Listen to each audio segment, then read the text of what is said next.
everybody.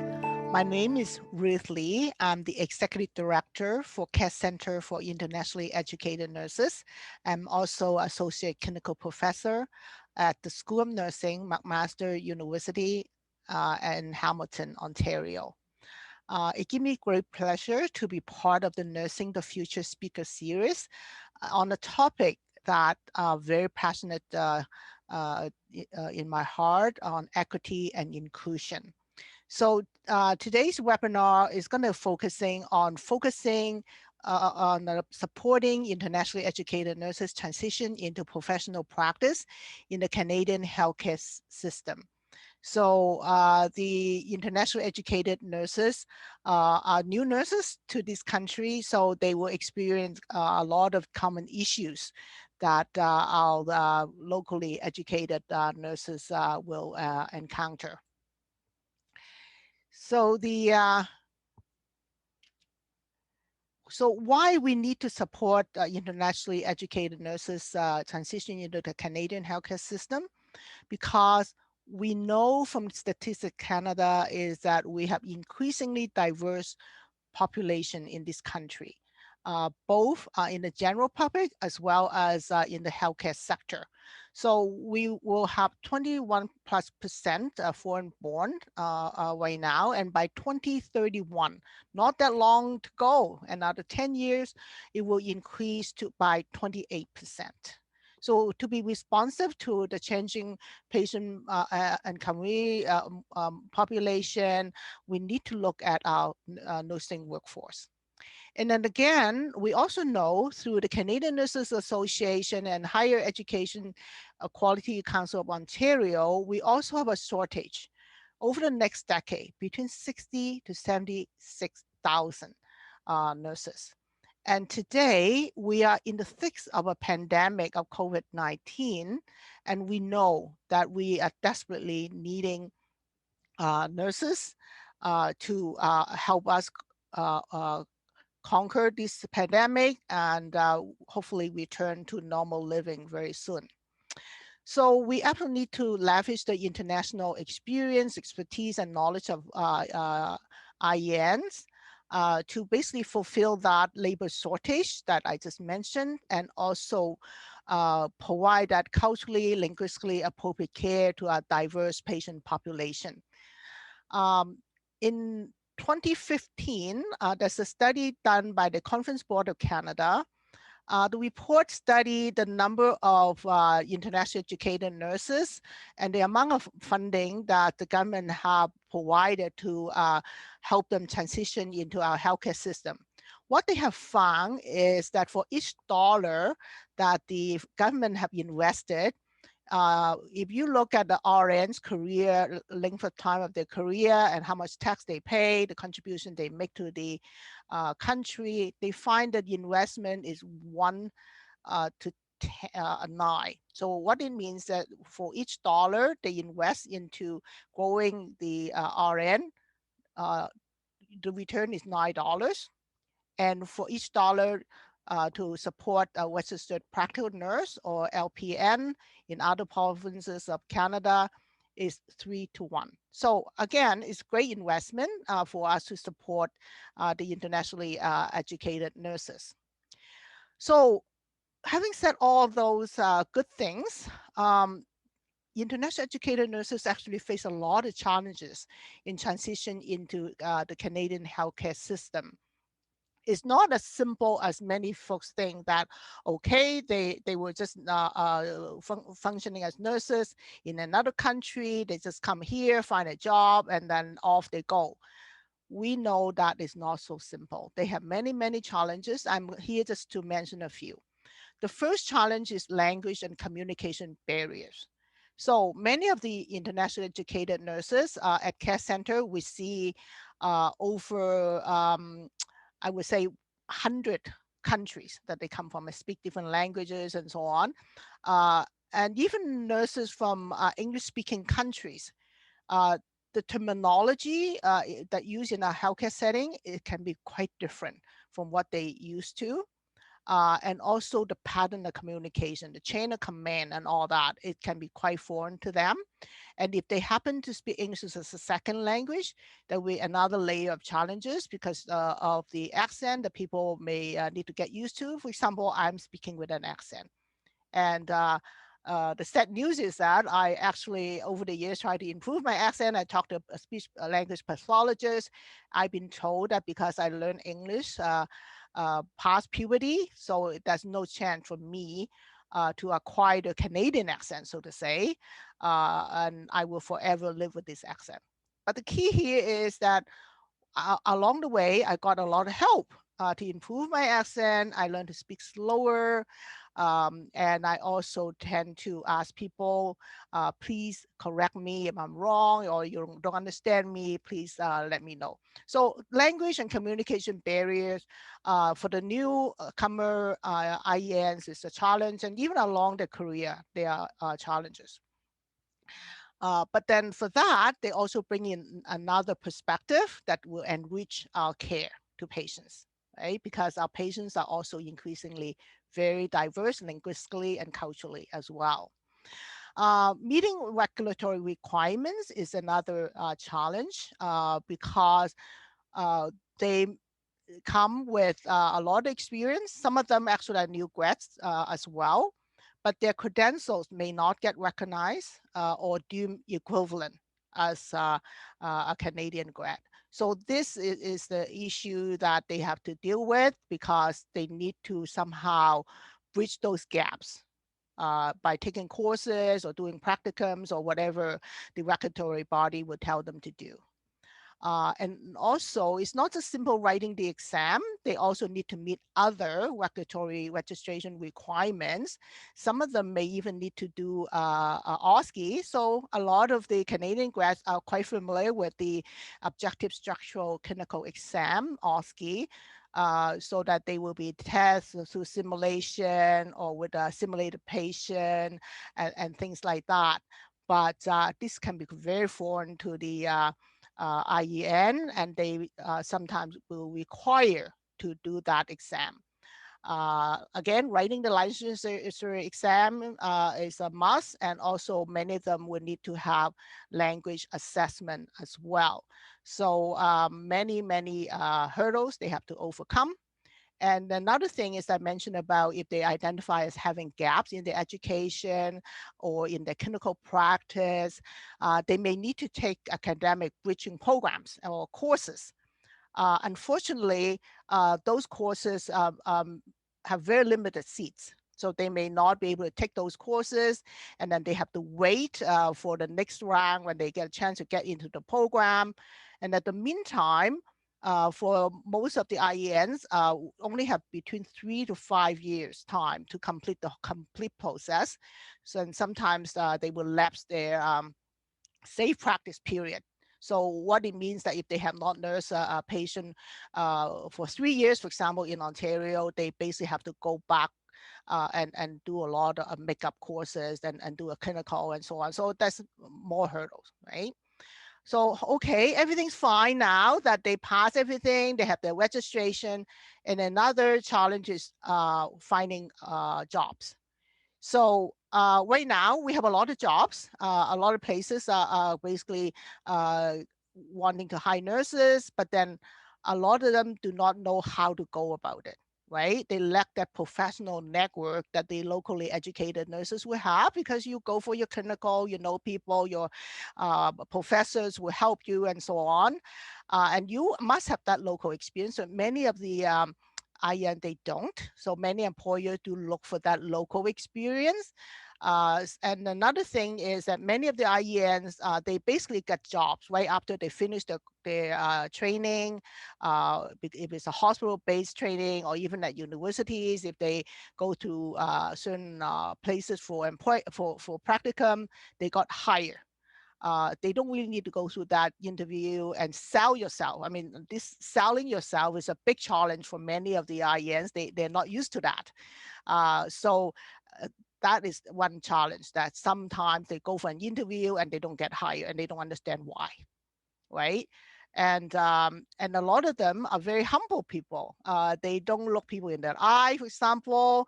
And when I meet with some of the IENs, I always joke with them. I say, you know what, looking at someone's shoes is not going to get you the job, because you need to learn how to look at them in the face, or in the eye. If they're not comfortable with the eye contact, they need to find a way to have some eye contact, so that the person that interview, or the panel that interviewing the IEN would know that they're paying attention, that they are giving that eye contact, right?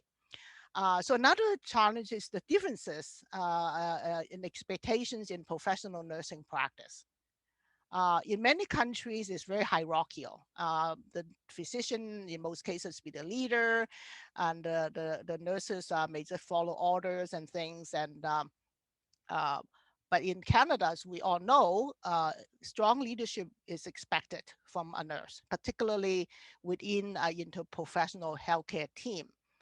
Which the IEN can be quite foreign to, because in many countries, they don't have such a thing as social worker, for example, right? And they probably quite familiar with the physician, the pharmacist, but with other allied health professionals, it can be quite foreign to them. A lot of times they get really confused about OT, because when we say, oh, go to the OT, and they thought it's the operating theater rather than occupational therapy.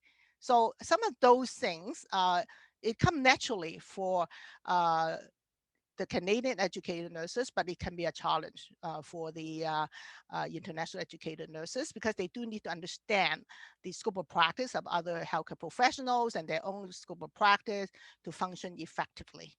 Another thing is the active role of patients and families. So we have a patient and family centered care model in Canada.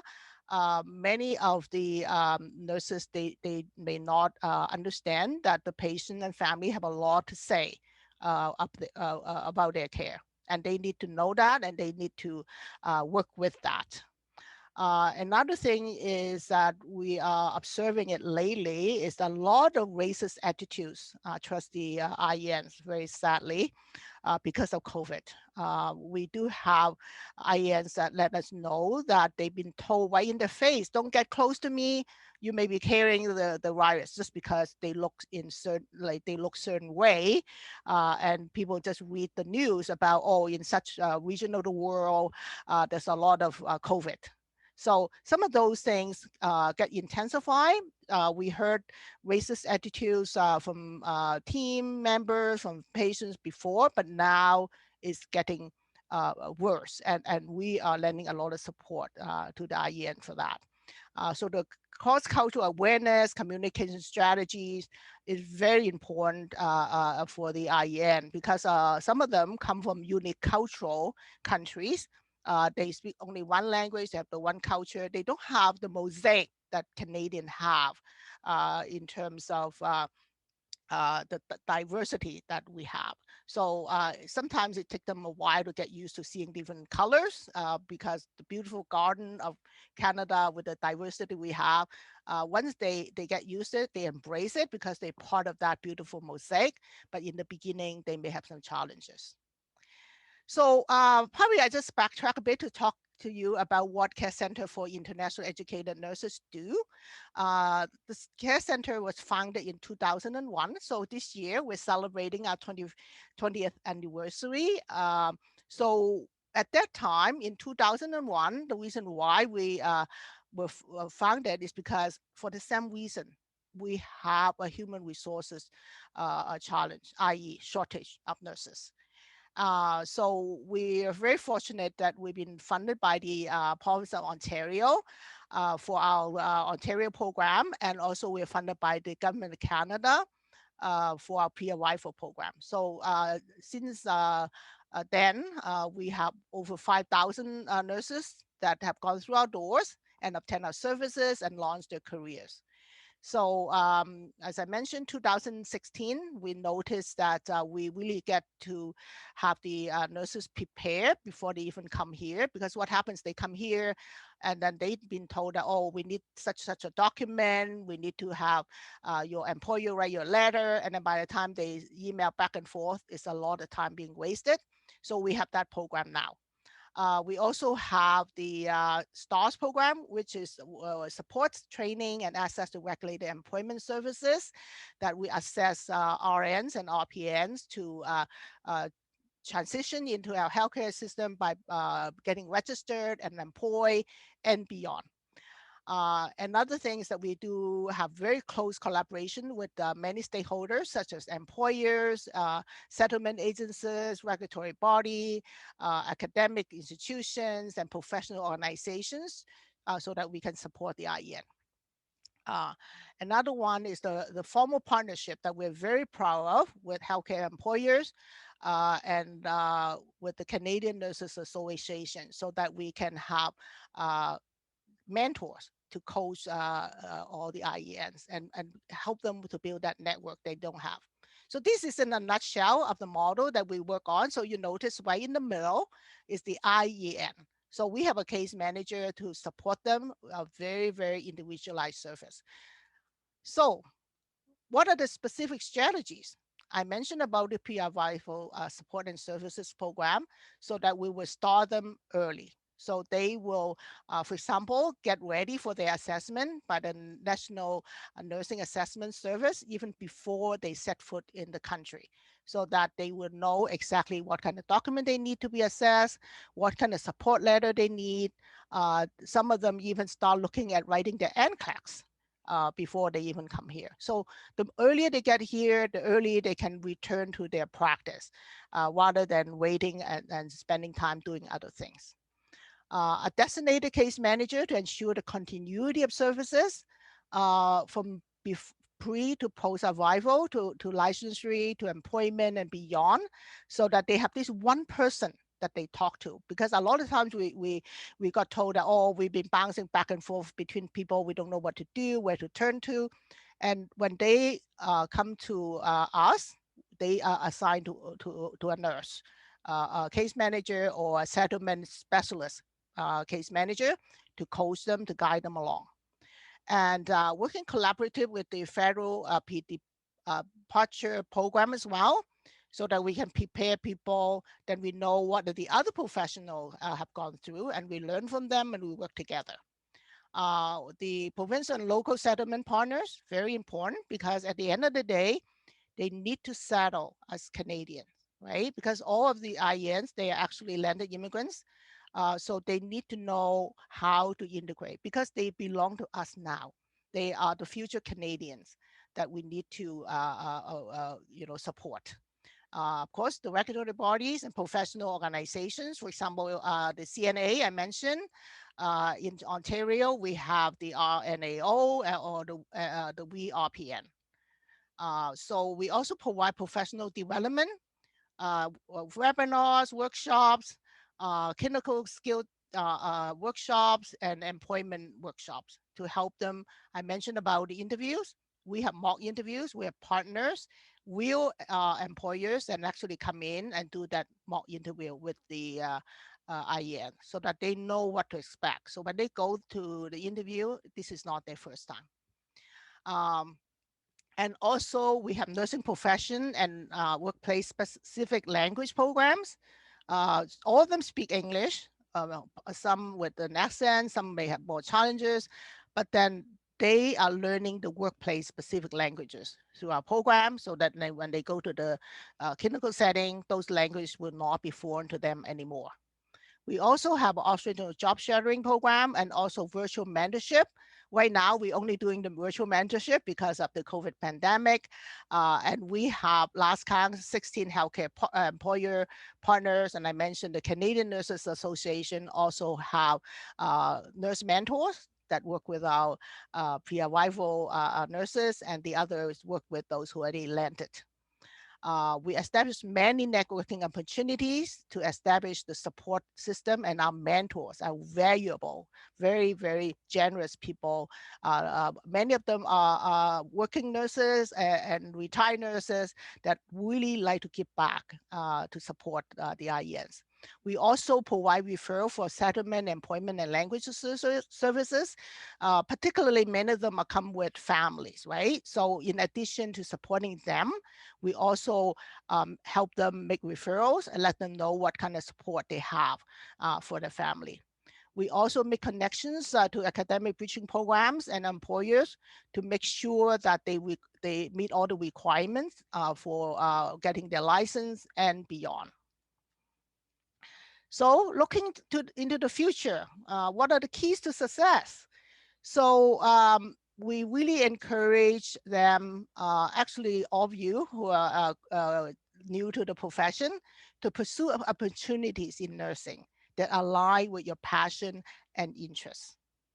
If you think, oh, I'm going to do this because of the money, this is not going to work. I can tell you, nursing, you have to work with your heart. So you need to be passionate about what you do. And the good thing is that we have so many opportunities in nursing now that can meet your aspiration and your passion and your interest. So take advantage of those opportunities. And another thing is, remember, nursing is caring. We always remember that. The reason why we get into nursing, because we're caring people, right? But most importantly, we have to remember the care, what caring is, it have to be determined by the care receiver. They have to be the one that decide what is caring to them, because caring from us, it may mean well, but it may not be meaning well to them. I give you one example. I know that many of us are very proud of giving the patient a nice fresh cold water, refreshing with ice and all that. And for many patients come from Asian countries, they do not like cold water. They like warm water or hot water, because to them is they need that balance. So when they're ill, they are at the cold side. They don't want any more cold water. Okay, so it's just basically a simple example there. Another thing is that there's so much innovation out there. Please embrace them. Give yourself a chance to try things out, and you'll be amazed yourself how much you may end up liking it. And get yourself into research, for example, developing new knowledge, building new knowledge. Another thing is be prepared, right? Take those courses. It may not have something for you right now, but you will prepare, then opportunity will come your way. And another thing is be adaptable. Many of the IENs we work with, they've been working in the operating room, for example. And they want to do operating right here. They are not going to do anything else. But we basically like to let them know, don't deny yourself for other opportunities, because there's so many other jobs in nursing that you need to see what other jobs. And for you to get into a specialty, you may need to take courses and all that. So do that, take those courses, but be adaptive, because many of them do have to support themselves and their family. Try things out. You may end up liking it. Be courageous, right? Many of the IENs come a long way to this land. So they are courageous people. So we encourage them to be even more courageous, embrace those new opportunities, and not afraid to take on new challenges. We can give them many stories of success that they would not regret. And actually on our care website, we have those stories as a way to encourage other IENs. I encourage all of you to get on our website and read some of those stories, and you will find them most inspirational. And also take each situation as a chance to learn. And remember, in each crisis, there's opportunity. And it's for those of you who are willing to take them, it will become an opportunity of success for all of you. And last but not least, we are Canadians, and we are working with new Canadians now. And I really like to bring you to the Canadian Charter of Rights and Freedom. Under the Equality Rights statement, it says every individual is equal before and under the law, and has the right to the equal protection and equal benefit of the law without discrimination, and in particular, without discrimination based on race, national or ethnic origin, color, religion, sex, age, or mental or physical disability. So the IENs, many of them told me the reason why they want to be in Canada is because they know that they have those rights, which they don't have a lot of them don't have in their home country. And I think that's the beauty of Canada, that we really take for granted at times, but certainly we should not take for granted. Just look around the world, how lucky we are being Canadian. So just a picture of the charter, just in case you don't have one. I have it on my wall. So again, my best wishes in launching your nursing career. Uh, I mentioned about reaching out to me, ask any questions, and I really mean it. So please send me the email. If you have any questions or you want to have a conversation, I will enjoy that very much. We also have a website, which I have it here. Please take some time to get on our website, and you'll find a lot of interesting material that you may be able to use. So again, thank you very much for the opportunity to share some of my thoughts with you, and my heartfelt congratulations for you to launch your career in nursing. And I hope that you will enjoy nursing like what I've been enjoying, and more. And it's so rewarding. You will not regret it. So take good care and all the best. Bye-bye.